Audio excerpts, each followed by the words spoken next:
মেহেক, আমার মধ্যে এমন কিসের কমতি ছিল যার জন্য তুমি আমাকে রিজেক্ট করে মাসফিকে হ্যাঁ বললে? আমি তো ওর মতোই একই পরিবারে ছিলে। দেখতে ওর চেয়ে কম না আমি। কোনো কিছুরই কমতি নেই আমার মধ্যে। তবুও কেন তুমি আমাকে ভালোবাসতে পারলে না? কেন আমার পবিত্র ভালোবাসাকে অপমান করলে তুমি? বলো, জবাব দাও প্লিজ মেহেক। চুপ করে না থেকে আমার প্রশ্নের উত্তর দাও। হঠাৎই তাহার কথায় কল্পনা থেকে বাইরে বেরিয়ে আসলাম আমি। এতক্ষণ ধরে আমি সিয়ামের কথাই ভাবছিলাম। প্রতিনিয়তকে কষ্ট দেওয়ার যন্ত্রণা আমাকে ভালো থাকতে দিচ্ছে না। ওর শুকনো মুখ, লাল লাল চোখ, নিজের যত্ন না নেওয়া আমি আর মানতে পারছি না। ভালো তো আমি সিয়ামকেও বাসি, কিন্তু সেটা বেস্ট ফ্রেন্ড হিসেবে। আমি এতক্ষণ ধরে ভাবছিলাম হয়তো সিয়াম আমাকে একা পেলে এই কথাগুলো বলবে, কিন্তু না। ও আমার সমস্ত ভুল ধারণা ভেঙে দিয়ে খুব স্বাভাবিকভাবে মুখে এক চিলতে হাসি নিয়ে বলল, কংগ্রাচুলেশনস।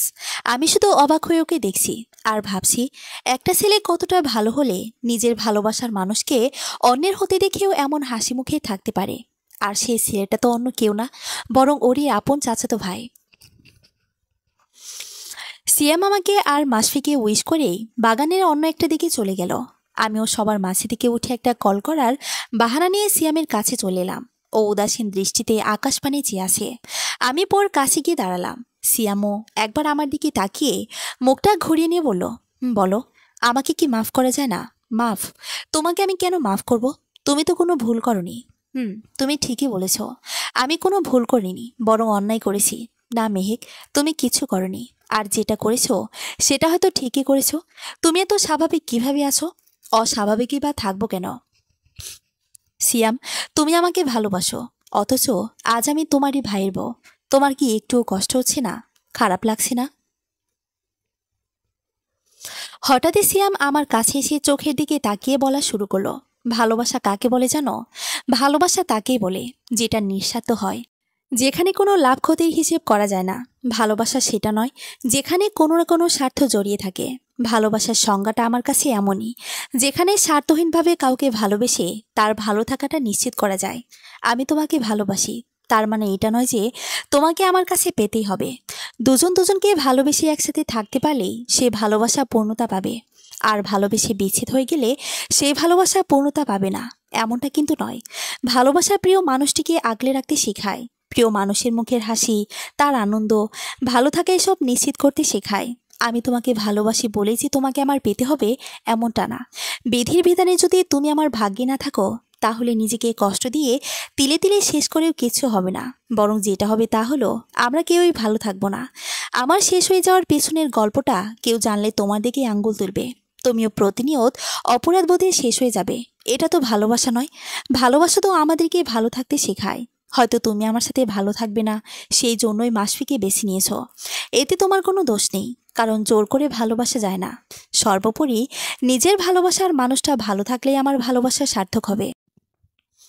আর তাই আমিও ভালো আছি। আমি বাকরুদ্ধ হয়ে অবিশ্বাস্য চোখে সিয়ামের দিকে তাকিয়ে আছি। তোমার ভালোবাসার ব্যাখ্যার কাছে আমার কথাগুলো নিতান্তই তুচ্ছ। সত্যি সিয়াম, তোমাকে যে নিজের করে পাবে সে আসলে অনেক বেশি ভাগ্যবতী। হয়তো সেই ভাগ্যবতী আমি নিজেই হতে পারতাম, কিন্তু আমার কাছে যে ভালোবাসার একটা ব্যাখ্যা আছে, আর যেই ব্যাখ্যার কাছে হেরে গিয়েই আজ আমি মাসফির স্ত্রী। তোমার ব্যাখ্যা তার শুনতে চাই আমি। বলবে কি আমায়? আমি একটা দীর্ঘশ্বাস ছেড়ে আকাশের দিকে তাকিয়ে বললাম, অবশ্যই জানতে পারবে, তবে সেটা এখন না। সঠিক সময়ে সবটা জানতে পারবে। আজ না হয় সেসব কথা তোলা থাক মনের সিন্ধুকে। সঠিক সময়ে সেই সিন্ধুকের চাবি দিয়ে সিন্ধুক খুলে আমার ভালোবাসার ব্যাখ্যা সবাইকে জানাবো। আমার কথায় সিয়াম হাসলো। তারপর বলল, তোমার কথার প্রেমে আগেও পড়েছি, আজ আবার নতুন নতুন করে নতুনভাবে প্রেমে পড়লাম। আমি কিছু না বলে শুধু হাসলাম। এই ছেলেটিকে ভালো রাখতে হবে, আর আমি জানি সেটা একমাত্র তুলেই পারবে। আমাকে এদের দুজনকে যেভাবে হোক এক করতেই হবে। একটু পর তুলে এসে আমাদের দুজনকে একসাথে দেখে আলতো হেসে কাছে এসে বলল, কি রে, তোরা এখানে কি করছিস? চল ওইদিকে চল। সেই সকালে এসেছি আমরা, এখন কিছু খেয়ে নিই, তারপর মেয়েরা মিলে রান্না করব, আর ছেলেরা ডেকোরেশন করবে। আজ একটা পিকনিক হয়ে যাক। আমি উৎফুল্ল হয়ে বললাম, হ্যাঁ চল চল, খুব মজা হবে আজকে। এটা বলে আমি তুলে আর সিয়ামের হাত ধরে সামনের দিকে এগোতে লাগলাম। সবার কাছে গিয়ে আমি হঠাৎই খেয়াল করলাম সিয়াম আমার দিকে অপলক দৃষ্টিতে তাকিয়ে আছে। আমি ওর হাত ধরে আছি এটা বুঝতে পেরে চট করে হাত ছেড়ে দিলাম। সিয়াম মুচকি এসে অন্যদিকে গিয়ে বসে পড়ল। আমি ওর কিছু না বলে তুলির সাথে বসে পড়লাম। মেহেক, তোমার মুখের হাসিটা আমার মুখে হাসি ফোটানোর জন্য যথেষ্ট। ভালোবাসার মানুষটিকে নিজের করে না পেলেও প্রতিদিন একবার হলেও দেখতে তো পারবো। একদিক থেকে ভালোই হয়েছে। তুমি মাসফির বউ হওয়াতে। কারণ তুমি আজ অন্য কারো হলে তো সবসময় আমার চোখের সামনে থাকতে না। তার থেকে তুমি আমার ভাইয়ের বউ হওয়াতে আমি অনেক খুশি হয়েছি। তুমি ভালো থাকলে তো আমি ভালো থাকবো। তোমার বর হতে নাই বা পারলাম, বেস্ট ফ্রেন্ড তো হয়েছি। কোনো না কোনো দিক থেকে তো তোমার মনে জায়গা করতে পেরেছি, তোমার ভালোবাসা পেয়েছি, এতে আমি সন্তুষ্ট। আমি সিয়ামের দিকে তাকানোর পর আমাদের দুজনেই চোখাচোখি হয়ে গেল। আমি তাড়াতাড়ি করে ওর দিক থেকে চোখ ফিরে নিলাম, কারণ ওই ব্যথাতে ওর চোখের দিকে তাকানোর সাহস আমার নেই। একটু পর আমি রাজ, তাহার, মাসফিকে কোথাও দেখতে না পেয়ে মিহিকে জিজ্ঞেস করলাম, রাজ আর মাসফি কোথায়? রাজার তাহা মার্কেটে গিয়েছে কেনাকাটা করার জন্য, ডেকোরেশন, রান্নার জিনিস সেসব কিনতে গিয়েছে। আর মাসফির কি যেন একটা জরুরি কাজ আছে বলে চলে গেল, আর বলল 1 ঘন্টার মধ্যেই চলে আসবে। আমি ওহ বলে বাকি সবার সাথে গল্প করতে লাগলাম। আপাতত এখানে আমি, তুলি, মিহি, সানভি আর সিয়াম আছি।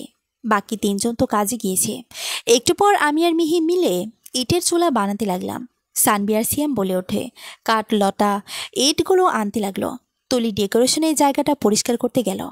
আসলে আমরা প্রতিবার রেস্টুরেন্ট থেকে খাবার এনে ফার্ম হাউসের ভেতরে গিয়ে মজা হইহুল্লোড় করতাম, কিন্তু এবার আমার কথাটাই এমন আয়োজন। বাগানের দিকে সবকিছুর জোগাড় করা হচ্ছে। আমি সকাল সকাল এসে সবাইকে সবটা বুঝিয়ে দিয়েছি, আর সবাই আমার কথা মতো হ্যাঁ বলল। প্রায় 20 মিনিট পর রাজার তাহা সবকিছু নিয়ে এলো। তারপর আর কি, মেয়েরা সবাই রান্নার কাজে লেগে পড়লাম, আর ছেলেরা ডেকোরেশন করতে লাগলো।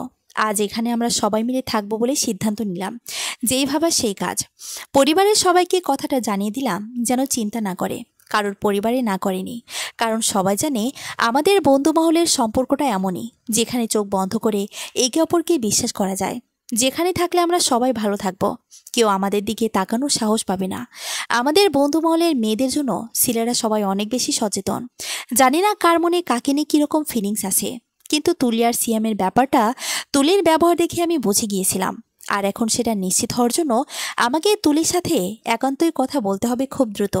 ভালোবাসা 4 অক্ষরে ছোট্ট একটা শব্দ, কিন্তু একটিমাত্র শব্দের মাঝেই লুকিয়ে আছে হাজারো না বলা কথা, নাম না জানা অনুভূতি, কৈশোরকালের আবেগ, অদৃশ্য মায়ের বন্ধন, আর রাতের অন্ধকারের গড়িয়ে পড়া অশ্রু। ভালোবাসা শুধুমাত্র তখনই পূর্ণতা পায় যখন দুজন ভালোবাসার মানুষ একত্রিত হয়। এমনটা তো অনেকেই মনে করে, আবার অনেকেই বিশ্বাস করে। কিন্তু আমার ভালোবাসার সংজ্ঞা অনুযায়ী দূর থেকেও ভালোবাসা যায়, হোক না সে অন্য কারো। তার কাছে যেতে না পারলে কি আমার ভালোবাসা অপূর্ণ রয়ে যাবে? না, বরং তখন আমার ভালোবাসা সঠিকভাবে পূর্ণতা পাবে। কারণ ভালোবাসার মানুষটি ভালো থাকলে কেবল সেই ভালোবাসা সার্থক হয়। আমি তাকে ভালোবাসি, কিন্তু সে আমাকে ভালোবাসে না, তার মনে অন্য কারো বসবাস। এখন আমি চাইলে তাকে জোর করে নিজের করে নিতে পারি, কিন্তু তাতে কি আদৌ আমরা কেউ ভালো থাকবো? সে তো আমাকে মানুষের সামনে মেনে নিলেও মন থেকে মেনে নিতে পারবে না, আর না পারবে ভালোবাসতে। তখন আমি হয়ে যাব তার কাছে অভিশপ্ত। শুধুমাত্র কাছে পেলেই ভালোবাসা পূর্ণতা পায় না। ভালোবাসার মানুষটির হাসি মুখ দেখার মধ্যে যে আনন্দ আছে, সেটা তাকে জোর করে কাছে পাওয়ার পর বিষণ্ণ মুখ দেখে অনুভব করা যায় না। তাই আমার কাছে ভালোবাসার মানুষটির মুখের হাসি সেরা। তার মুখের এক চিলতে হাসি আমাকে হাসতে অনুপ্রেরণা দেয়। এতে তো আমার ভালোবাসা পূর্ণতা পায়। এই পূর্ণতা একবার নয়, বরং বারবার আমাকে নতুন করে প্রিয় মানুষটিকে ভালোবাসতে শেখায়। অপূর্ণতার মাঝেও জোনাকি পোকার আলোর মতো পূর্ণতা উকি দেয় আমার মনের মাঝে। এতক্ষণ ধরে সবাই মুগ্ধ হয়ে শুনছিল তুলির ভালোবাসার সংজ্ঞা। একটা মানুষের চিন্তাধারায় বলে দিতে পারে সেই মানুষটি আসলে কেমন। তুলির কথাগুলো শুনে আজ সবাই আবারও প্রমাণ পেল মেয়েটা আসলে ওদের বন্ধুমহলের একজন হওয়ার পূর্ণ অধিকার রাখে। এদিকে তুলি ওর ভালোবাসার সংজ্ঞা বলতে বলতেই সিয়ামের দিকে অপলক দৃষ্টিতে চেয়ে রইল। সিয়াম অবশ্য তুলির দিকে তাকাতেই ওদের মধ্যে বেশ কয়েকবার চোখাচোখি হয়েছে। তাতে সিয়াম বিব্রত বোধ করলেও তুলি শুধু একধানে দেখেছে সিয়ামকে। কথা বলা শেষ করে তুলি মাথা নিচু করে ফেলল। হয়তো নিজের চোখ থেকে গড়িয়ে পড়া অশ্রুগুলো কাউকে দেখাতে চায় না, তাই। রাত এখন 10টা। সবাই সারাদিন ইচ্ছে মতো হইহুল্লোড় করে রাতের খাবার খেয়ে আড্ডা দিতে বসেছে। মাসফি অনেক আগেই চলে এসেছে, আর তারপর মেয়েকে একটা নতুন খেলার আবিষ্কার করলো। সবার কাছে ভালোবাসার সংজ্ঞা জানতে চাইল। চিরকুটে প্রথম নাম ছিল তুলির, তাই তুলি নিজের ভালোবাসার সংজ্ঞা সবার সামনে উপস্থাপন করলো। সবাই তুলির ভালোবাসাকে সম্মান জানিয়ে আবার খেলায় ফিরে গেল। মেহেক চিরকুটের বক্সটা সামনে নিয়ে আরেকটা চিরকুট তুলল। এবার চিরকুটের নাম এসেছে মিহির। মিহির কিছুক্ষণ চুপ থেকে বলতে শুরু করলো, এক একজনের কাছে ভালোবাসার সংজ্ঞা এক এক রকম। আমার কাছে ভালোবাসার সংজ্ঞাটা খুব সাধারণ, তবে এটাকে সাধারণের মাঝে অসাধারণ বলা যায়। অনেক সময় আমরা নিজের ভালোবাসার মানুষটিকে কাছে পেয়েও দূরে ঠেলে দেই, অবহেলা করি। কথায় আছে না, না চাইতে পাওয়া জিনিসগুলোকে আমরা ঠিকভাবে গুরুত্ব দিই না। তেমনি ভালোবাসার ক্ষেত্রেও তাই। মেঘনা চাইতে বৃষ্টির মতো যদি কেউ আমাদের সামনে চলে আসে, তাকে আমরা পাত্তা দিই না। কিন্তু যখন সে আমাদের থেকে অনেক দূরে চলে যায়, ঠিক তখনই আমাদের ভালোবাসার মানুষটির গুরুত্ব বুঝতে পারি। তার ভালোবাসার সুপ্ত অনুভূতিগুলো উপলব্ধি করতে পারি।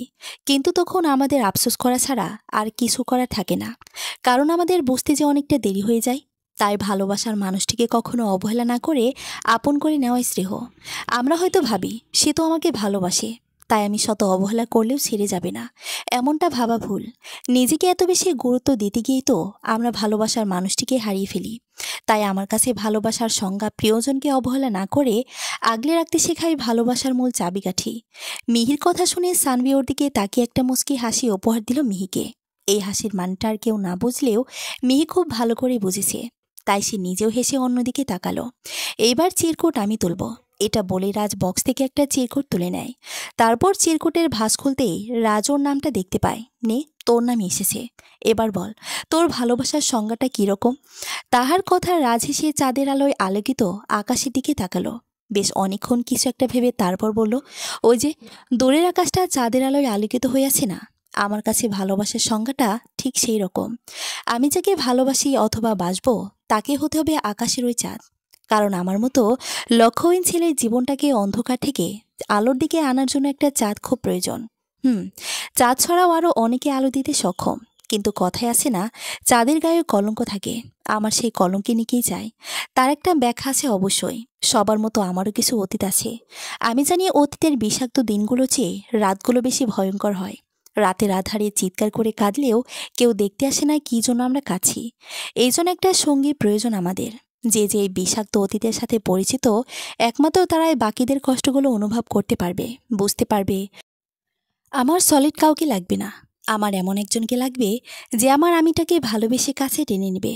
আমার কাছে ভালোবাসার সংজ্ঞাটা এমনই। রাজের কথা শুনে তাহার অজান্তেই তাহার চোখের কার্নিশ বেয়ে অশ্রুকণা গড়িয়ে পড়ল। ও কেন কাছে সেটা শুধু ও নিজেই জানে। সবাই তাহাকে কাঁদতে দেখে বেশ অবাক হলো। তাহা কোনো কিছু না বলেই ছুটে রুমের ভেতরে চলে গেল। বাকি সবাই ওর দিকে অবাক দৃষ্টিতে তাকিয়ে আছে। রাজ সবার আড়ালে মুচকি এসে ওখান থেকে উঠে গেল। বাকিদের আর ভালোবাসার সংজ্ঞা জানা হলো না। হয়তো আজ না জানলেও সঠিক সময় ওদের ভালোবাসার সংজ্ঞাটা জানা যাবে। ধীরে ধীরে সবাই উঠে নিজেদের রুমে চলে গেল। রাত 12টা বাজতে চলল। এখন সবার একটু ঘুমানো প্রয়োজন। তাহার ব্যাপারটা সবাইকে ভাবালেও আপাতত রাতের বেলা আর কিছু না বলে পরে সবটা শোনা যাবে। তাই সবাই ফ্রেশ হয়ে ঘুমিয়ে পড়ল। সকাল 7টার সময় মেয়েকের ঘুম ভাঙলে একে একে সবাইকে উঠিয়ে ফ্রেশ হয়ে হালকা একটু নাস্তা করে সবাই লং ড্রাইভে বের হলো। তাহা এখনো বেশ চুপচাপ। মাসফি তাহাকে কিছু জিজ্ঞেস করবে, তার আগে রাজোর হাত চেপে ধরে এখন কিছু বলতে না করল। তাই মাসফি ওর কিছু না বলে গাড়ি চালানোতে মনোযোগ দিল। সারাদিন ঘোরাঘুরি করার পর সন্ধ্যার দিকে সবাই যার যার বাসায় গিয়ে পৌঁছালো। দুদিনের জার্নিটা বন্ধুমহলের সাথে বেশ ভালোই কেটেছে সবার। তাই সবাই ফুরফুরে মেজাজ নিয়ে বাসায় গিয়ে ফ্রেশ হয়ে রেস্ট নিতে চলে গেল। আগামী 15ই আগস্ট মেহিক আর মাসফির বিয়ে হবে। এই কথাটা বলে মিস্টার আরহাম চৌধুরী মেহিকের বাবা মিস্টার তানজিম রহমানকে ও নিয়ে উঠে গেলেন। আর বাকি সবাই বিয়ে নিয়ে আলোচনা করতে লাগলো। আজকে মেহিকদের বাসায় মাসফির বাবা মা, চাচু চাচিমা, ছোট বোন সবাই এসেছে। আবার সিয়াম, তুলি, মিহি, সানভি, তাহা, রাজ, মাসফি উপস্থিত আছে। মূলত আজ বিয়ে নিয়ে সবাই আলোচনা করতে এসেছিল। মেহিকের আম্মু, ফুপি আর মামিরা মিলে খাবার তৈরি করে নিয়ে আসলেন। সবাই মিলে বিকেলে নাস্তা খেতে খেতে আলোচনা করছে কখন কি করতে হবে। মেহিক সকালে ঘুম থেকে উঠতেই মাসফির কল আসে। Good morning. মর্নিং। আজ আমরা সবাই তোমাদের বাসায় যাব। কেন? আজকে আমাদের বিয়ের তারিখ ঠিক করা হবে। আজকে? কিন্তু কেউ আমাকে বলল না কেন? সারপ্রাইজ। বুঝলাম। এখন রাখছি, বিকেলে দেখা হবে। ওকে। এরপর বিকেলে সবাই এসে মেহিক আর মাসফির বিয়ের তারিখ ফিক্সড করে। মেহিক পুরোটা সময় চুপ করেছিল। হঠাৎই মেহিক বলল, আচ্ছা আপু আর ইরজা তো এখনো আসতে পারবে না, তাহলে কি আমার বিয়েতে ওরা থাকবে না? এখন এই করোনার মধ্যে তো আমরা আর বউ করে অনুষ্ঠান করছি না, শুধু পরিবারের লোকজন। ওরা আসলে না হয় বড় করে রিসেপশন করব, তাহলে তো আর সমস্যা নেই। আচ্ছা বৌমনি, আমরা কিন্তু মেহেন্দির অনুষ্ঠান করব। মিহুর কথায় সবাই তাল মিলালো। তাই মেহিক আর কিছু না বলে শুধু মাথা নাড়ালো। তানভীর আর রাজ মেহিকের দুই পাশে বসে বলল, হলুদের অনুষ্ঠান আমরা মেঘ আর মাসফির হলুদ একসাথে করব। এর জন্য আমাদের একটা রিসর্ট বুক করতে হবে। হ্যাঁ, আপুর আর জিজোর বিয়ের সব আয়োজন আমরা বান্দরবনে গিয়ে করব। হলুদের আগের দিন রাতে মেহেন্দির অনুষ্ঠানে আমরা কিছু গেম আর নাচ গান তো মাস্ট করবই। তুলির কথায় সবাই হেসে ফেলল। এগুলো তো থাকবেই, তবে বিয়ে আর বউ ভাত আমরা ওখানেই করব। শপিংগুলো শুধু ঢাকা থেকেই করে নিয়ে যাব।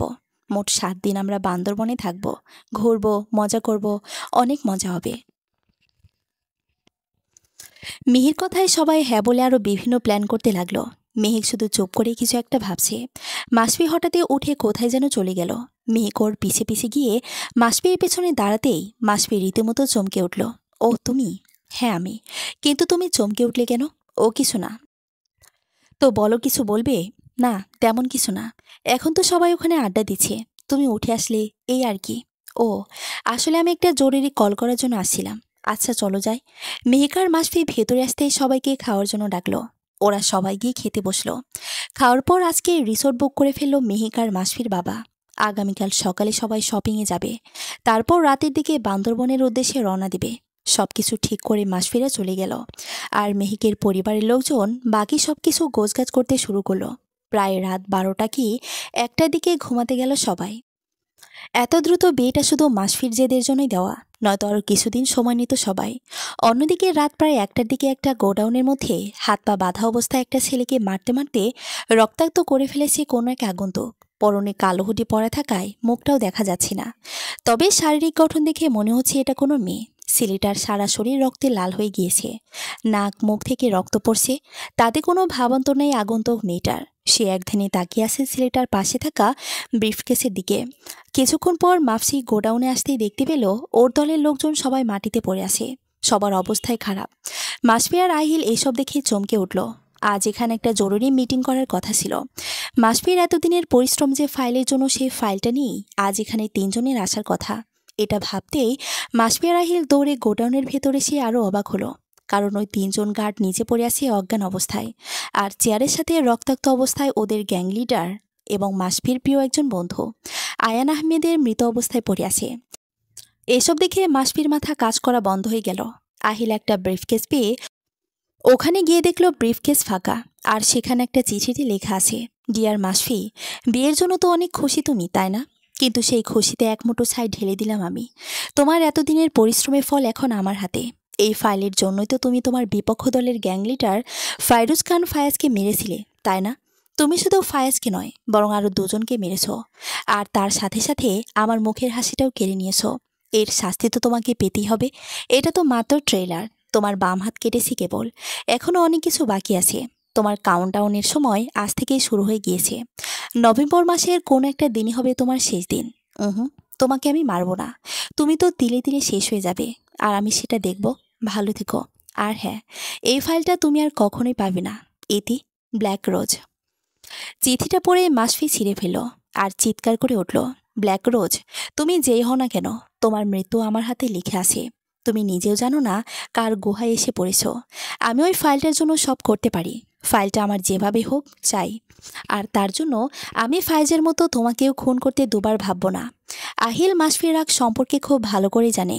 মাসফি যে আন্ডারওয়ার্ল্ডের কিং, এটা শুধু ও আর আন্ডারওয়ার্ল্ডের সদস্য ছাড়া আর কেউ জানে না। মাসফি যে ফাইলটার জন্য ফায়াজ সহ পুরো গ্যাংকে শেষ করে দিয়েছে, সেটার জন্য মাসফি আরও খুন করতে দুবার ভাববে না। কারণ ওই ফাইলে মাসফির সবচেয়ে মূল্যবান কিছু আছে। মাসফি লেখাপড়ায় ভালো না, এটা তো সবাই জানে, কিন্তু সবার জানার পেছনের বড় একটা সত্যি লুকিয়ে আছে, আর সেটা হলো মাসফি একজন সায়েন্টিস্ট। এই কথাটা মাসফি কাউকে জানায়নি। আন্ডারওয়ার্ল্ডে মাসফি এ কারণেই এসেছে। এই কেমিক্যাল নিয়ে রিসার্চ করার পর শ্রেষ্ঠ এক আবিষ্কার ছিল পাওয়ার অব অ্যাসেন্স। এই কেমিক্যালের মাধ্যমে পৃথিবীর সব কঠিন রোগগুলো সারানো সম্ভব ছিল, কিন্তু সেটার অপব্যবহারের মাধ্যমে হাজারো মানুষের প্রাণ যেতে পারে। কেমিক্যাল তৈরির বিস্তারিত বর্ণনা এবং এর সঠিক ব্যবহার ও অপব্যবহারের সম্পূর্ণ ডিটেলস ওই ফাইলটাতে আছে। আগে ফায়াজ ছিল আন্ডারওয়ার্ল্ডে কিং, রোবোটিক হিরো। ফায়াজ নিজেও একজন সায়েন্টিস্ট ছিল এবং মাসফিকে হেল্প করেছিল সেই কেমিক্যাল বানাতে। তবে কোনো এক কারণে ফায়াজ ফাইলটা নিয়ে পালিয়ে যায়, আর ঠিক সেই জন্যই মাসফিকে মাফিয়া জগতে প্রবেশ করতে হয়। ফায়াজ মারা যাবার আগে এক গোপন স্থানে ফাইলটা রেখে যায়। সেটা খুঁজে বের করে মাসফিয়ার একজন প্রিয় মাফিয়া বন্ধু আয়ান। এত কিছু যে এই ফাইলটার জন্য, সেটাই আজ হাতছাড়া হয়ে গেল। কাপা কাপা গলায় মেহেক কবুল বলার পর একদম নিশ্চুপ হয়ে গেল। আজ থেকে মাসফি আর মেহেক একসাথে থাকবে ভাবতেই একটা জড়তা কাজ করছে মেহেকের মনে। আজ 15ই আগস্ট। গত কয়েকদিন প্রচুর ধকল গিয়েছে সবার ওপর দিয়ে। অবশেষে মাসফি আর মেহেকের বিয়ে সম্পূর্ণ হলো। মাসফি মেহেকের দিকে তাকিয়ে শুধু মুচকি হাসে। অন্যদিকে সিয়াম মাসফির পাশে বসেছিল, কিন্তু মেহেক কবুল বলার সময় উঠে চলে যায় অন্য একদিকে। ছেলেদের নাকি কাঁদতে নেই। আজও যে ছেলেটা শত শত মেয়ের হার্টবিট থামিয়ে দেয়, সেই ছেলেটা কাউকে ভালোবেসে কাছে। আসলে সিয়াম, তোমার মতো করে সবাই ভালোবাসতে পারে না। কিন্তু কি বলতো, আমাদের জীবনে প্রথম ভালোবাসাটা ভুল মানুষের সাথেই হয়। একটাবার কি আমাকে সুযোগ দেওয়া যাবে তোমার মনের রানী হওয়ার জন্য? কথা দিচ্ছি, আমি তোমার জীবনে শেষ ভালোবাসা হয়ে দেখাবো। পেছন থেকে কারোর এমন কথা শুনে সিয়াম চমকে তাকালো। সামনে তুলিকে অশ্রুসিক্ত নয়নে তাকিয়ে থাকতে দেখে সিয়াম অবাকের চরম পর্যায়ে চলে গিয়েছে। তুলি, তুমি এখানে? আমি। তুমি কি বলছো এসব? যা সত্যি সেটাই বলছি। তুমি কি করে জানলে আমার আর মেহিকের ব্যাপারে? ভালোবাসার মানুষের সব কিছুই তো জানতে হয়, তাই না? একটু আগে তুমি বললে না যে আমাদের জীবনের প্রথম ভালোবাসা ভুল মানুষের সাথে হয়? সে একই ভুল তো তুমিও করেছো। কারণ আমি আর কাউকে ভালোবাসতে পারবো না, আর না কাউকে আমার জীবনে ঠাঁই দিতে পারবো। তুমি যদি আমাকে সত্যি ভালোবেসে থাকো, তাহলে আজ এখানেই তুমি তুলিকে বিয়ে করবে। ধরে নাও এটা তোমার ভালোবাসার মানুষের শেষ ইচ্ছে। মেহেকের কণ্ঠ শুনে তুলি আর সিয়াম দুজনেই চকিত নয়নে তাকালো ওর দিকে। মেহেক, তুমি এখানে কি করছো? আমি এখানে এসেছি তোমাকে আর তুলিকে এক করতে। সেটা কখনোই সম্ভব নয়। কেন সম্ভব নয়? কারণ আমার সমস্ত ভালোবাসা আমি একজনকেই উৎসর্গ করেছি। সিয়াম, তুমি তো জানো মন ভাঙার ক্ষত কতটা গভীর। সে একই কষ্ট কি তুমি তুলিকেও দিতে চাও? মেহেকের কথা সিয়াম কি বলবে ভেবে পেল না। সত্যি তো, তুলি এখানে কোনো দোষ নেই। তাহলে ও কেন কষ্ট পাবে? আর একটা কথা, আমি এখন তোমার ভাইয়ের বউ, তাই তুমি চাইলেও আর কখনোই আমাকে পাবে না। কিন্তু তোমার এই কষ্ট আমি আর দেখতে পারছি না। নিজেকে বড্ড অপরাধী মনে হচ্ছে। আমিও যে ভালো নেই সিয়াম। প্রতিনিয়ত তোমার বিষণ্ণ মুখটা দেখে আমাকে আমার অপরাধবোধ করে করে খাচ্ছে। তাই প্লিজ তুমি তুলিকে বিয়ে করে নাও। Please Siam, please. মেহিকের কথায় বেশ অনেকক্ষণ চুপ করে থেকে সিয়াম ঠিক আছে বলে হনহন করে স্টেজের সামনে গিয়ে দাঁড়ালো। মেহিক হালকে হেসে তুলির চোখের পানি মুছিতে বলল, নিজের ভালোবাসার মানুষটাকে সবসময় আগলে রাখিস। তুলি কোনো কিছু না বলে মেহেককে জড়িয়ে ধরল। মেহেকও আলতো করে তুলিকে জড়িয়ে ধরল। কিছুক্ষণ পর মেহেক আর তুলিও গিয়ে স্টেজের সামনে দাঁড়ালো। আজ এখানে সিয়াম আর তুলিরও বিয়ে হবে। মেহেকের কথায় সবাই বেশ অবাক হলো। সিয়ামের মা মিসেস সাবিহা চৌধুরী বললেন, কিন্তু আজকে কিভাবে আর হুট করে এই সিদ্ধান্ত কেন নিলে তোমরা? আসলে আন্টি, আমি আর তুলি চাই আমাদের বিয়েটা যেন একসাথেই হয়। আর এখানে তো সবাই উপস্থিত আছে। তুলির বাবা মাও আছে। আশা করি এতে কার আপত্তি হওয়ার কথা না। মেহেকের কথায় সবাই সায় দিলে একই মঞ্চে মেহেক, মাসফি আর সিয়াম তুলির বিয়ে সম্পূর্ণ হয়। মাসফিদের রুমে আগেই সাজানো ছিল, কিন্তু সিয়ামদের জন্য সবাই দ্রুত আরও একটা রুম সাজিয়ে ফেল। সবাই খাওয়ার শেষ করে মেহেক আর তুলিকে নিয়ে ওদের দুজনের রুমে দিয়ে আসে। আজকে আর কারো কাছে মজা করার কোনো ইচ্ছে নেই, কারণ সবাই অনেক বেশি ক্লান্ত। তাই রাত 12টার আশেপাশেই সবাই ঘুমাতে চলে গেল। মেহেক ঘোমটা দিয়ে বসে আছে।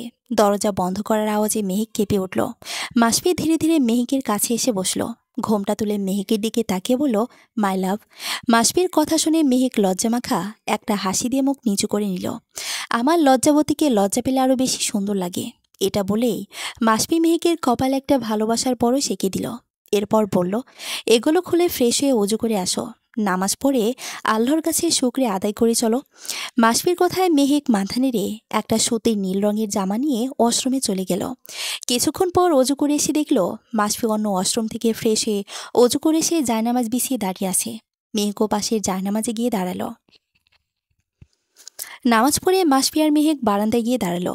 মেহেক মাসফির দিকে তাকিয়ে বলল, আচ্ছা মাসফি, তোমার কাছে ভালোবাসা কি? কিভাবে দেখো তুমি ভালোবাসা নামক এই শব্দটিকে? ভালোবাসা বলতে তুমি কি বোঝো? মেহেকের কথায় মাসফি বারান্দার রেলিংয়ে হাত রেখে বলল, ভালোবাসা শব্দটা যতটা ছোট এর ব্যাখ্যা ঠিক ততটাই বিশাল। ভালোবাসা মানে আবেগ, অনুভূতি, মায়া, মোহ, ভালো লাগা, সব কিছুর সংমিশ্রণ। এক একজনের কাছে ভালোবাসার ব্যাখ্যা এক এক রকম। তবে আমার কাছে ভালোবাসা মানে সবসময় ভালো থাকা, প্রিয় মানুষটিকে ভালো রাখা, ভালোবাসার মানুষটিকে সবসময় আগলে রাখা। এমনভাবে ভালোবাসার বন্ধনে বেঁধে রাখা যেন আমার ভালোবাসার মানুষটা কখনো আমাকে ছেড়ে না যেতে পারে। আমি হয়তো তোমাকে 100%ই ভালো রাখতে পারবো না, কারণ সব সম্পর্কে যেমন ভালোবাসা থাকে তেমনই মান অভিমানও থাকে। কিন্তু আমি আমার সর্বোচ্চ দিয়ে চেষ্টা করব যেন তোমাকে ভালো রাখতে পারি। তোমার মুখ থেকে যেন কখনোই মিষ্টি হাসিটা হারিয়ে না যায়, সেটা খেয়াল রাখার দায়িত্ব আমার। তুমি হয়তো আমাকে অনেক কারণেই ভুল বুঝেছো, হয়তো ভবিষ্যতে ভুল বুঝবে, সেটা আমাকে বলবে। আমার থেকে কৈফিয়ত চাইবে যে আমি কেন এমনটা করেছি। কিন্তু প্লিজ কখনো আমাকে ছেড়ে যেও না। আমি তোমাকে নিজের থেকেও বেশি ভালোবাসি। তুমি আমার জীবনের প্রথম ভালোবাসা, আর তুমি আমার জীবনের শেষ ভালোবাসা। আমি শেষ নিঃশ্বাস ত্যাগ করার আগ পর্যন্ত শুধুমাত্র তোমাকেই ভালোবাসবো। তোমাকে কখনো ঠকাবো না, কথা দিলাম। এটা বলেই মাসফি পেছন থেকে মেহিকে জড়িয়ে ধরে ঘাড়ে মুখ ডুবিয়ে দিল। মেহিক মাসফির ছোঁয়া পেলে চোখ বন্ধ করে ফেলল। হঠাৎই মাসফি মেহিককে ঘুরিয়ে এক হাত চুলের মধ্যে ডুবিয়ে অন্য হাতে কোমর পেঁচিয়ে ধরল, আর তারপর মেহিকের কাঁপতে থাকা অষ্টদয় নিজের অধীনে নিয়ে নিল। মেহিক পরম আবেশে মাসফি টি শার্ট খামচে ধরল। বেশ কিছুক্ষণ পর মাসফি মেহিককে ছেড়ে দিয়ে দুজনেই হাঁপাতে লাগলো। মাসফি আবারও মেহিকের কাছে এসে ওকে কোলে তুলে নিয়ে বিছানায় শুয়ে দিলে মেহিকের ডক্টর হৃদির কথা মনে পড়ে যায়। মেহিক মাসফির দিকে তাকিয়ে বলল, মাসফি, হৃদিয়াপুর কথাগুলো মনে আছে তো? মেহিকের কথায় মাসফির মুখটা কালো হয়ে গেল। মাসফি মাথা নেড়ে কোনো কিছু না বলেই বাইরে বেরিয়ে গেল হনহন করে। মেহিক কিছু না বলে অপলক দৃষ্টিতে মাসফির যাওয়ার দিকে তাকিয়ে রইল। কিছুক্ষণ দরজার দিকে তাকিয়ে থেকে একটা দীর্ঘশ্বাস ফেলে ঠিকভাবে শুয়ে চোখ বন্ধ করে ফেলল মেহিক। সিয়ামার তলির নফল নামাজ পড়ে বিছানায় পাশাপাশি বসে আছে, কারো মুখে কোনো কথা নেই। বেশ কিছুক্ষণ পর নীরবতা কাটিয়ে সিয়াম বলল, দেখো তুলি, তুমি সবটাই জানো, সবটা জানার পরে আমাকে বিয়ে করেছো। কিন্তু আমি এখনো শুধু মেহিককেই ভালোবাসি। ওকে ভুলে যাওয়া আমার জন্য এতটাও সহজ না, কারণ মেহিক আমার প্রথম ভালোবাসা। আমি জানি না কখনো তোমাকে ভালোবাসতে পারবো কিনা, তবে একটা কথা দিতে পারি, যদি তোমার কথা অনুযায়ী সত্যি আমার জীবনে শেষ ভালোবাসা বলতে কিছু আসে, তাহলে সেদিন আমি তোমাকে নিজ থেকে কাছে টেনে নেব। ততদিন অবধি তুমি আর আমি সাধারণ কাপলদের মতোই থাকবো, কিন্তু আমাদের মধ্যে কোনো শারীরিক সম্পর্ক হবে না। আশা করি তুমি আমার কথাগুলো বুঝতে পেরেছো। তুলি এক ধ্যানে সিয়ামের কথাগুলোই শুনছিল। সিয়াম, তুমি যেদিন ফার্ম হাউসে মেহেকে ভালোবাসার সংজ্ঞা বলেছিলে, তখনই আমি গিয়ে সেখানে উপস্থিত হই। সেদিন আমি জানতে পারি তুমি মেহেককে ভালোবাসো। বিশ্বাস করো, সেদিন যেন আমার পুরো পৃথিবী উল্টে গিয়েছিল। কারণ আমি তোমাকে আজ থেকে নয়, বরং আরও 2 বছর আগে থেকে ভালোবাসি। এতদিন বলিনি ভয়ের জন্য, যদি তুমি আমাকে না করে দাও আর আমার সাথে বন্ধুত্বটাও নষ্ট করে দাও এই জন্য। কিন্তু সেদিন যখন তোমার কথাগুলো শুনলাম, তখন বুঝতে পারলাম তোমার জীবনে আমাকে আসতেই হবে। আর কিছু নাই বা পারলাম, অন্তত আমার ভালোবাসা দিয়ে তোমার অগোছালো জীবনটাকে গোছালো করে দিতে তো পারবো।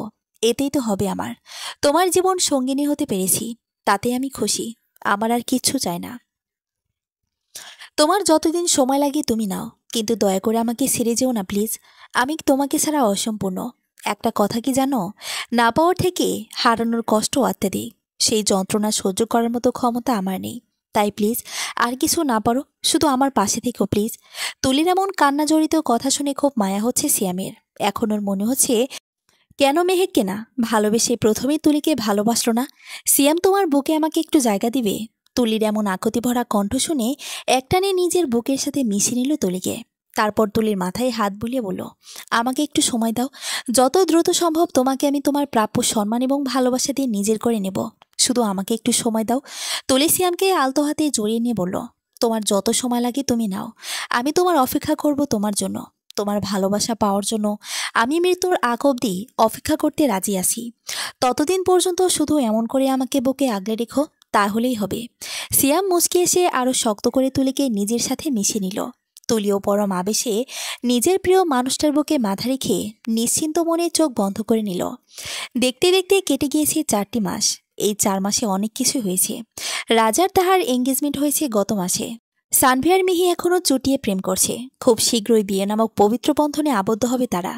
তাহার সেই বিষাক্ত অতীত জেনেও রাজ তাহাকে সাদরে গ্রহণ করেছে। তাহা গ্রামের মেয়ে ছিল, মা ছিল না ওর। বাবা দ্বিতীয়বার বিয়ে করার পর সৎমা মোটে ওকে সহ্য করতে পারত না। একদিন তাহা কোচিং করে বাড়ি ফিরছিল, তখনই কয়েকটা বখাটে মিলে তাহাকে নিয়ে যায় তাদের আস্তানায়। তাহা চিৎকার করেও তাদেরকে থামাতে পারেনি। কিন্তু ঠিক সে সময় সেখানে রাজ গিয়ে হাজির হয়। সেদিন রাজ ওর বন্ধু বাসায় ঘুরতে গিয়েছিল। তখনই একটা মেয়ের আওয়াজ পেয়ে সেদিকে এগিয়ে যায়। এরপর তাহা সব কথা রাজকে বলতে না পারলেও রাজের জোড়াজুড়িতে বাধ্য হয় ওর অবস্থা বলতে। সেদিন রাতেই তাহাকে নিয়ে রাজ ওদের বাসায় আসে। রাজের পরিবার তাহাকে নিয়ে কোনো ঝামেলা করেনি। এরপর থেকে রাজ ধীরে ধীরে তাহা নামক এই মিষ্টি মেয়েটার প্রেমে পড়ে যায় রাজ। এই ছিল তাহার রাজের কাহিনী। অন্যদিকে সিয়াম আর তুলির সম্পর্কটা ধীরে ধীরে স্বাভাবিক হতে শুরু করলেও মেহেক মাসফির জীবনে নেমে এসেছে ঘোর অমাবস্যা। কিছুদিন আগে মাসফির সাথে মেহেক যে মেয়েটাকে সেদিন দেখেছিল সেটার ভিডিও ভাইরাল হয়েছে। তখন থেকেই মাসফি থেকে মেহেককে আলাদা করে নিয়েছে মেহেকের পরিবার। মেহেক সেদিন কোনো প্রতিবাদ করেনি, বরং একটা রোবটের মতো হয়েছিল। মাসফির দিক থেকে সবাই মুখ ফিরে নিয়েছে। মাসফি মেহেককে ছাড়া যেন প্রাণহীন নিস্তেজ হয়ে পড়েছে এক প্রকার। অনেক যোগাযোগ করার চেষ্টা করে কোনো লাভ হয়নি, এক প্রকার নিজেকে ঘর বন্দি করে নিয়েছে। বিকাল ৩টার দিকে দরজায় কারো আওয়াজের শব্দে মাসফির ঘুম ভেঙে যায়। ও উঠে গিয়ে দেখল তুলি হাতে একটা খাম নিয়ে দাঁড়িয়ে আছে। কি হলো? এখানে কি করছিস তুই তাহা? তোর সাথে আমি এখন গল্প করতে আসিনি, এসেছি এই খামটা দিতে। আজ একজন কোরিয়ার ম্যান এসে এটা দিয়ে গিয়েছে, গম্ভীর কণ্ঠে জবাব দিল তুলি। মাসফি হতাশ হয়ে তুলির হাত থেকে খামটা নিয়ে বলল, কে পাঠিয়েছে সেটা নিজে দেখে নে। এটা বলেই তুলি চলে গেল। এরপর মাসফি দরজা লাগিয়ে দিয়ে খামটা খুলল। ৩টা আলাদা আলাদা কাগজ। প্রথম কাগজটা খুলে মাসফির মাথায় যেন বাজ পড়ল, কারণ সেখানে ডিভোর্স পেপার, কিন্তু কারো সই নেই। ও তাড়াতাড়ি করে দ্বিতীয় কাগজটা খুলো। সেখানে লেখা আছে, ডিয়ার মাসফি, আজ তুমি আমার পরিচয় পাবে। প্রথমে বলে রাখি, সেদিনের ভিডিও ক্লিপটা আমি ভাইরাল করেছি, আর সেটা যে ফেক ছিল তা তো তুমিও জানো এবং আমি তো জানি, কারণ সবটাই তো আমার প্ল্যান ছিল। সেদিন লিফটে মেয়েটা তোমাকে বলে ওর চোখে কিছু পড়েছে, তাই একটু দেখতে, তুমিও সরল মনে সেটাই করলে। আর তখনই মেহেকের আগমন ঘটল। আসলে সেখানে সিসিটিভিও লাগানো ছিল। বেচারা তুমি এসব কিছু না জেনেই ফেসে গেলে। এটা তো শুধু সমাজের চোখে তোমাকে ছোট করার একটা ট্রেলার মাত্র। এরপর আসি মেহেক আর তোমার ফিজিক্যালি ইনভলভ হওয়ার ব্যাপারে। সেটাও আমার পূর্ব পরিকল্পিত ছিল, যাতে তুমি মেহেকের কাছে আসতে না পারো। ডক্টর রিদি আমাকে সাহায্য করেছে, কারণ সে জানতো আমি ভুল কিছু করব না। এখন তো আসল ধামাকার কথাটা তোমাকে জানাবো। ফাইরুজ খান ফায়াজ আমার একমাত্র বড় বোনের বর ছিল। তাহলে চলো তোমাকে আসল ঘটনাটুকু খুলেই বলি। ২০১৭ সালে আমার বড় আপু জানায় সে ফারাজ ভাইয়াকে ভালোবাসে। তারা দুজন বিয়ে করতে চায়। ফারাজ ভাইয়া অনাথ আশ্রমে বড় হয়েছে, তাই আমার মা বাবাও আর না করেনি। তাদের ভাইয়াকে দেখে মায়া হয়েছিল, তবু আমি ভাইয়ার সম্পর্কে সবকিছু খোঁজ খবর নিই। তখন আমরা কেউ জানতাম না যে ভাই একজন মাফিয়া কিং। তো বিয়ের বেশ কয়েক মাস পর আপু এই কথাটা জানতে পারে। তখন আপু আমাকে এটা জানায় যে ভাইয়া একজন মাফিয়া। সেদিন আপু আর আমি দুজনেই ভাইয়ের সাথে কথা বলি। আসলে কি বলতো, আমরা চোখের সামনে যা দেখি সেটা কখনো কখনো ভুল প্রমাণিত হয়। ফায়াজ ভাইয়াকে এই জগতে তোমার প্রাণপ্রিয় বন্ধু আয়ান এনেছিল। ফায়াজ ভাইয়া, আয়ান আর তুমি ছিলে বেস্ট ফ্রেন্ড, কিন্তু আয়ান ছিল একটা কালছাপ। তুমি যে ফাইলটার জন্য নিজের বন্ধুকে মারলে, আসলে সেটা আয়ানের পরিকল্পিত প্ল্যান ছিল, যাতে করে তুমি ফায়াজকে মারো। আর পরবর্তীতে আয়ান তোমার বিশ্বাস জগিয়ে ওই ফাইলটা নিয়ে তোমাকে মারতে পারে। ভাবতে পারছো তুমি কত বড় গলুর ধাঁধায় আটকে আছো? তুমি এত বুদ্ধিমান হওয়া সত্ত্বেও বোকার উপাধি পেলে আজ। আর কি বলো তো, তুমি যেদিন ভাইয়াকে মেরে ফেলে সেদিন আপুর কোলজুড়ে ওদের ভালোবাসার একমাত্র সন্তান ইরিমা ইরজাই পৃথিবীতে আসে। আপু যখন ভাইয়ার মৃতদেহটা দেখল তখন পাথর হয়ে গিয়েছিল। আমি তখন লেখাপড়ার জন্য সিঙ্গাপুরে ছিলাম। আপু মানসিকভাবে অনেক ভেঙে পড়ে, কারণ ভাইয়া আর আপু একে অপরকে নিজে থেকে বেশি ভালোবাসত। আমি এই ঘটনার পর আপু আর ইরজাকে সিঙ্গাপুরে নিয়ে যাই নিজের কাছে, কিন্তু আপু ভালো নেই আজও। প্রতিনিয়ত ভাইয়ার জন্য ছটফট করে। আমি শুধু দেখেছি, কিন্তু কিছুই করতে পারিনি, কারণ আপুর মুখের হাসিটা একমাত্র ভাইয়া নিজে ফিরিয়ে দিতে পারত। কিন্তু সেটা তো আর সম্ভব নয়। তোমার একটা ভুলের জন্য আমার বোনের মুখের হাসি বিলুপ্ত হয়ে গিয়েছে। আমার চোখের মনি ইরজা জন্মের পরপরই নিজের বাবার মৃতদেহ দেখেছে, বাবার ভালোবাসা পায়নি। আচ্ছা, তোমাদের শত্রুতার জন্য আমার বোন আর তার মেয়ে কেন ভালোবাসাহীন নিষ্প্রাণ হয়ে দিন কাটাচ্ছে? জানি কোনো উত্তর নেই তোমার কাছে। মেহেকে ছাড়া তুমি যেমন ভালো নেই, প্রতি মুহূর্তে ঘুমনে মরছো, তেমনই আমার বোনটাও ভালো নেই। তার জন্য আমি আজও ভালো নেই। এই এত এত পাপের ফল তো তোমাকে পেতেই হবে, তাই না? এখন প্রতিটা প্রহরে তুমি উপলব্ধি করতে পারবে যে ভালোবাসার মানুষটাকে হারিয়ে একা একা জীবন কাটানো কতটা কষ্টের। আমিও তোমাকে তিলে তিলে শেষ হয়ে যেতে দেখতে চাই, কারণ আমার বোনটাও যে তিলে তিলে শেষ হয়ে যাচ্ছে। সেই ধামাকার জন্য তৃতীয় চিঠিটা খোলো। ইতি, ব্ল্যাক রোজ। মাসফির মাথা কাজ করছে না। একদিকে এত এত ধামাকা, ওর মাথা মেনে নিতে পারছে না। তবুও শেষ চিঠিটা খুলল। প্রেগনেন্সির পজিটিভ রিপোর্ট, নিচে মেহেকের নাম লেখা। তার নিচে কিছু লেখা দেখতে পেল মাসফি। তোমার জন্য বড় চমক হলো তুমি বাবা হবে, অথচ তার অনুভূতি কষ্টদায়ক হবে, কারণ তোমার সন্তানকে তুমি কখনোই কাছে পাবে না। ভাবছো তো এটা কি করে সম্ভব? আসলে একদিন তুমি ড্রিঙ্ক করার ফলে নিজের মধ্যে ছিলে না, আর সেদিন আমিও তোমাকে আমার কাছে আসতে বাধা দিতে পারিনি, কারণ ভালো তো আমিও কোনো একটা সময় বেশি ফেলেছি। তোমাকে ভালোবাসতে চাইনি, আমি তো প্রতিশোধের জন্য তোমার কাছে গিয়েছিলাম, কিন্তু কখন যে ভালোবেসে ফেললাম নিজেও বুঝতে পারিনি। যখন বুঝতে পারলাম তখন আর কিছু করার ছিল না। আশা করি এতক্ষণে বুঝে গিয়েছো এই এত কিছুর পেছনে আসল ব্যক্তিটাকে। হ্যাঁ, ঠিকই ধরেছ, আমি সেই ব্ল্যাক রোজ। এখন শুধু তুমি তিলে তিলে শেষ হয়ে যাবে, কিন্তু আমার বা আমাদের সন্তানের দেখা কোনোদিনও পাবে না। আমার কাছে অন্যায়ের কোনো ক্ষমা নেই। তোমার জন্য আমি আমার আপুকে কষ্ট পেতে দেখেছি, তাই তোমাকে মাফ করা আমার পক্ষে সম্ভব নয়। আমি আমার অনাগত সন্তান এবং আপু আর ইরজাকে নিয়ে তোমার ধরাছোঁয়ার বাইরে চলে এসেছি, তাই এর খোঁজেও লাভ হবে না। আমি আমার কথা রেখেছি। আজ ইরজার জন্মদিন। এই দিনে ফায়েজ ভাইয়া আমাদেরকে ছেড়ে না ফেরার দোষে চলে গিয়েছে, আর আজকের এই দিনে তুমিও নিজের ভালোবাসাকে হারিয়ে একা হয়ে গেলে চিরদিনের মতো। পরিশেষে একটা কথাই বলবো, আমি তোমাকে ভালোবাসি বলেই তোমার সব অন্যায় মেনে নিব না। ভালো তো দূর থেকেও বাসা যায়। আজ আমি হয়তো তোমার সাথে নেই, কিন্তু তোমার আর আমার ভালোবাসার একমাত্র প্রতীক আমার সাথে আছে। হ্যাঁ, আমাদের একটা ফুটফুটে মেয়ে হবে, তাকে নিয়ে আমি আমার বাকিটা জীবন কাটাতে পারবো আপুর মতো। কিন্তু তুমি এক অদৃশ্য আগুনের জ্বলন্ত লাভায় জ্বলে পুড়ে শেষ হয়ে যাবে। আমি চাইলে আর 5টা মেয়ের মতো তোমাকে মেনে নিতে পারতাম, কিন্তু আমার কাছে যে অন্যায়কারীদের কোনো মাফ নেই। আমার কাছে ভালোবাসার সংজ্ঞা মানে বহু দূরে থেকেও ভালোবেসে একে অপরের থেকে বিচ্ছিন্ন হয়ে জীবনে বাঁচা যায়, বাঁচতে শিখতে হয়। আমিও না হয় আপুর মতো করে তোমার স্মৃতি আর আমাদের মেয়েকে নিয়ে বাকিটা জীবন বাঁচব। আর হ্যাঁ, ডিভোর্স পেপারে আমি সিগনেচার করিনি, কারণ তোমাকে নতুন করে জীবন শুরু করতে দিব না আমি। তুমি ডিভোর্স পেপার নিয়ে শুধু দেখবে, এটাই চাই আমি। কারণ আমি যে তোমাকে অন্য আর কারো হতে দিতে পারবো না। তোমাকে যে শাস্তি দেই না কেন, দিন শেষে তুমি শুধুই আমার এবং আমারই। চিঠিটা পড়ে মাসফি ধপ করে মাটিতে বসে পড়ল। 2 চোখ বেয়ে নোনা জল গড়িয়ে পড়ছে। আজ নিজেকে বড্ড অসহায় লাগছে। কি থেকে কি হয়ে গেল সেটাই বুঝে উঠতে পারছে না ও। শুধু এটুকু বুঝতে পারছে মেহেক আসলে অন্যান্য। মাসফি আপাতত কিছু ভাবার অবস্থায় নেই। কিছুক্ষণের মধ্যেও হঠাৎ পড়ে গেল মাটিতে। দীর্ঘ 5 ঘন্টা পর মাসফি চোখ খুলে নিজেকে হসপিটালের বেডে আবিষ্কার করে।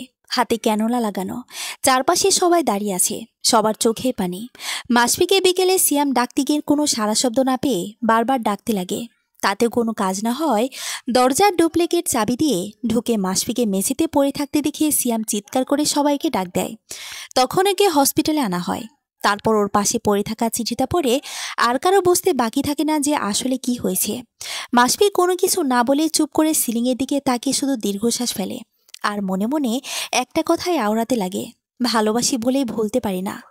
অপর পাশে মেহেকও নিজের পেটে হাত দিয়ে দীর্ঘশ্বাস ছেড়ে আকাশের দিকে তাকিয়ে মনে মনে বলে, ভালোবাসি বলেই ভুলতে পারি না। সমাপ্ত।